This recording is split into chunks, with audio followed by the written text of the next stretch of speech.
this was interesting when it came up a couple of days ago. Obviously, there was an article a week or two back talking about the secret submission or the secret, not secret submission, the secret witness statement or examination of the Premier Dan Andrews at the time in relation to a number of cases in front of the IBAC, the Corruption Commission in South Australia, in Victoria, and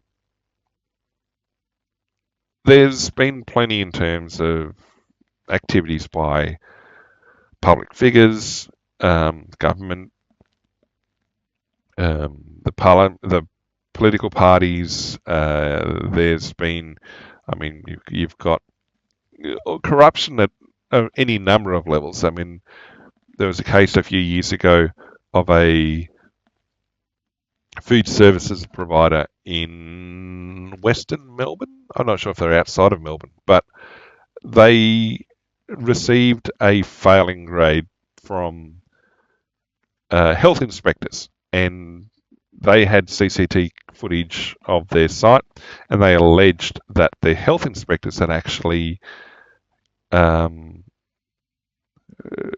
placed the various items and incident that got them the failing grade. That the food services company was like, no, our site is good, and we can show you the footage to show that. But it meant a court case. It meant fighting it out in court to do it. And in the time frame, in the intervening period, they'd been forbidden from providing. They'd basically been shut down from a public health on public health grounds, and it effectively destroyed the company. The court cases that went ahead basically alleged corruption in the public health inspectors, and I'm fairly sure that was accepted that it was a corrupted inspection. But the inspection, and there was an element of competing food service interest being owned by a councillor, I believe, of a nearby council or the council involved, and basically their competing firm then took up or was able to secure the contracts and everything else that this other food services firm had done.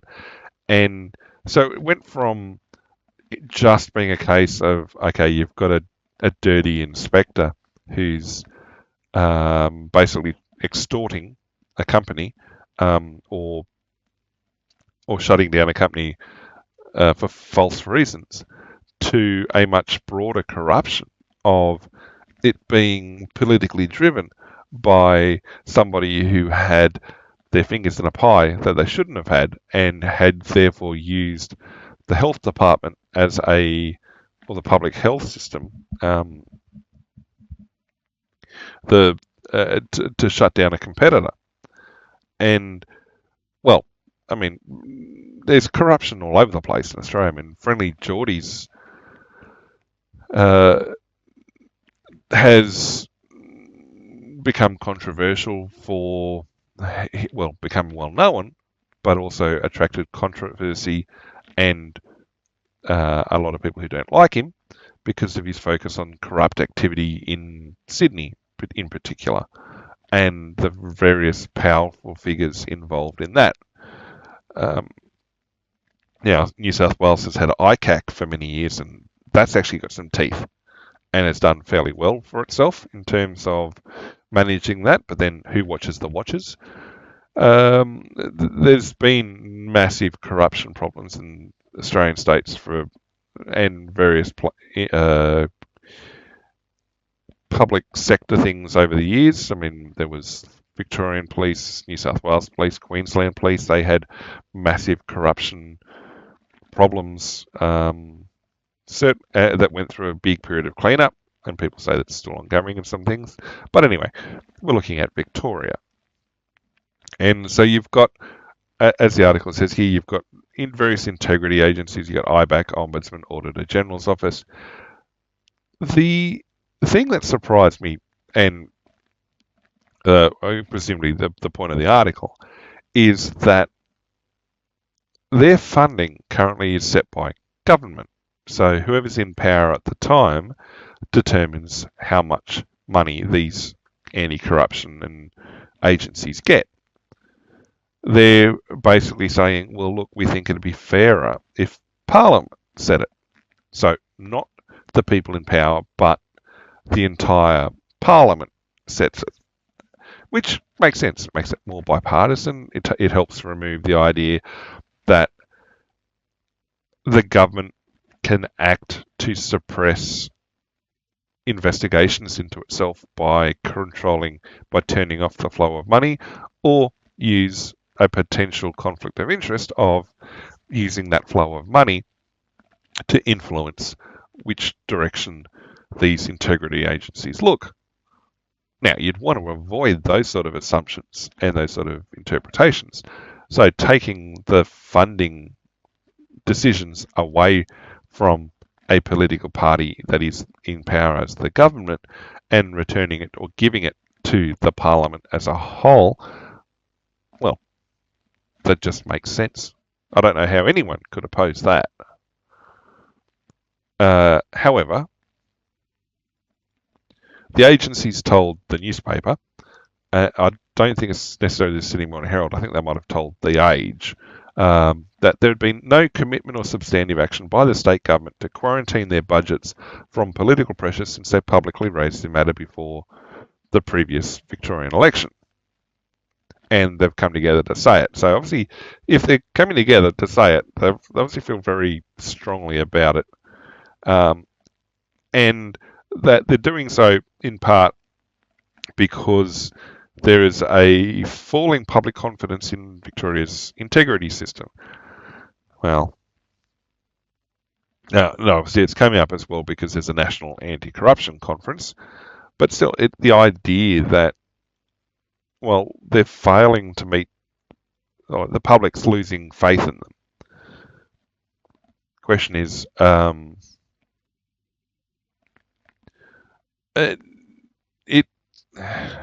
is that because of the last few years or because of longer history? I don't know, but the public doesn't believe it, which makes it hard for them to, I guess, do their job. And, well, yet they're saying that the funding risks the ability of the agencies to do their body and do their work, and erosion of capacity. It's interesting to see the ambivalence of Australia, of the population to things. So your red and your dark green are your very bad and very well performance in general of the role that the government and various agencies at various levels is doing to fight corruption. More people think that the federal government is doing worse, but you've got this massive band in the middle where it's, oh yeah, they're not doing a great job, or oh, they're doing an okay job, or really just don't care, not going to give you an answer. It's only a very small bracket that think they're doing a great job. You got a broader, well, more than half at the federal level say that they're not doing a great job. But you look at the Victorian levels, Victorian respondees, they're saying that, well, they disbelieve the federal government more than everyone else. But, and I guess in part, people are just saying, well, how do you trust a body that says, oh, we investigated ourselves and found ourselves without fault? Well, of course you're going to have a bit of a return on that. The idea that, and so this idea of independent funding or independently managed funding, which I think is, that I'm saying, it's profoundly in the public interest. Yep, it's going to help reverse these red and salmon areas and hopefully increase the green areas. I don't know. It's just, I would have thought there was more faith in the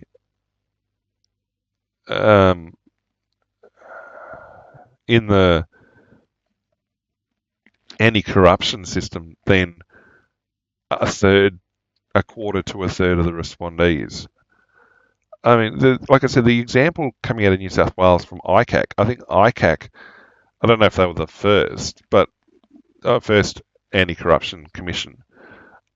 They seem to have a very, very good track record for many years, and it wasn't done on a partisan basis. They seem to go after people reasonably fairly in terms of things, and they had the teeth to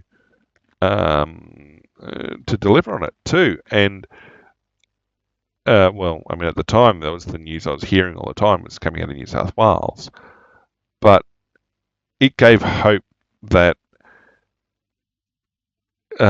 governments weren't beyond redemption in terms of being corrupt, that there was hope for the everyday individual who was having to deal with government agencies and various government bodies, or trying to live an honest life, that they weren't going to be taken advantage of unnecessarily. Now, the cynic would say that you're always going to be taken advantage of when you work trying to get something done with the government, but there's being taken advantage of, and there's being taken advantage of unfairly. And so people were trying to get to this point of, look, we don't mind it too much as long as you're fair about it. And it's like accepting a certain rate of corruption. You know it's going to happen, but the moment you step beyond societal acceptance is when there's a problem. And then it came to light that a lot of these agencies and things, and it's part of it's the problem of people just rising to levels of power that they probably should never have, or money, the offer of money and crime and all these other bits and pieces. It's and then there's also the problem of any organisation. People would say that the people who seek power are the ones who should never be given it. Well, eventually people get to that point. So again, returning to the Victorian focus, I think the idea though is to have that funding is good. Now, since they issued the report calling for better funding, government funding for IBAC and the Ombudsman hasn't changed. It's flatlined, whereas the Auditor General's has got a little bit of an increase. Yeah, it's comparable. I mean, I don't know how it's within a % or two. Obviously, they've got a vested interest in getting their funding secured, but yeah, it comes down to this question of transparency. How can these anti-corruption bodies be transparent and perceived neutral in their work if their funding source isn't? And so, yeah. I don't know necessarily that's an issue of the Australian Labor Party, given that they've been in power in Victoria during this time frame. I don't know that Labor's got any unique reason why they're keeping it this way. I don't think the coalition would make a decision any differently. It doesn't seem to be an ideological reason behind it. At least I don't think I've heard anything from the government otherwise. The government spokesperson says a bunch of things, but then says, we expect all public sector bodies, including the integrity agencies, to manage their budgets and ensure public money is spent efficiently, effectively. Probity. That's not what they're concerned about. They're not concerned about the ability to spend their money efficiently and effectively. They're concerned about how that money arrives to them to be spent. It seems like there's obviously, I mean, it being a government spokesperson, obviously they've been given a message to say, but it doesn't seem to make sense. Yeah, this statement is not abrogated by a change in how the funding is allocated. They'd still spend their money in the same way. I don't know necessarily that the opposition spokesman has an accurate point here. That you can draw a direct link between insufficient funding to the integrity agencies and more public sector corruption. I don't think the argument is necessarily the level of funding. I'm sure they want more money. They'd love more money. Everybody wants more money. They're talking about the path to funding. But at a broader level, yeah, okay. Public sector corruption, people are concerned in Victoria. We saw that they're just going through the figures here compared to what they showed just before.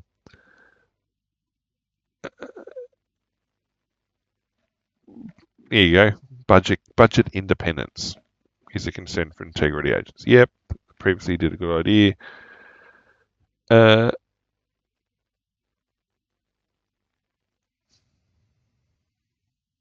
So they've started down the path, but they never got there. This idea up here that they said how New South Wales runs it seems pretty reasonable. That they've got a Department of Treasury. So that's, yeah, and they then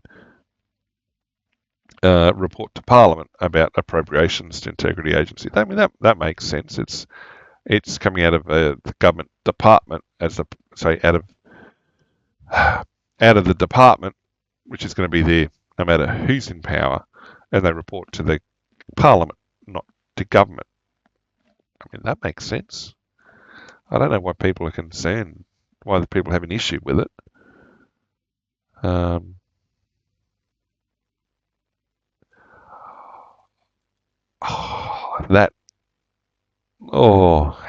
mean, you could argue it's almost a part of their role, what they're trying to do. The Integrity Oversight Committee. Ooh, that's that's an interesting name for a group. They have a statutory obligation to review the budgets of integrity agencies, but in practice, this is stymied by the advice from government instructing the agencies not to provide the committee with their annual budget bids, which are treated as cabinet in confidence.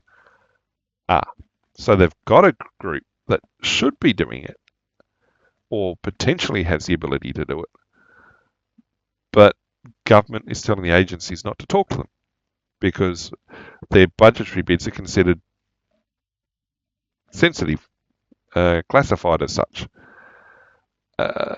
Yeah, it's toothless in that regard. I mean, it may have other teeth in other sectors, but in that specific aspect, yeah, they've neutralised it. And yeah, the Greens asking for further reforms. Of course they are. Yep, integrity agents need the courage provided by independent funding. Yep, no, that's great. Just surprised that not surprised really, the government's pushing back on it. Just surprised that a Labor government's doing that, given their public pronouncements about being progressive and socially justice aware and failing in practice.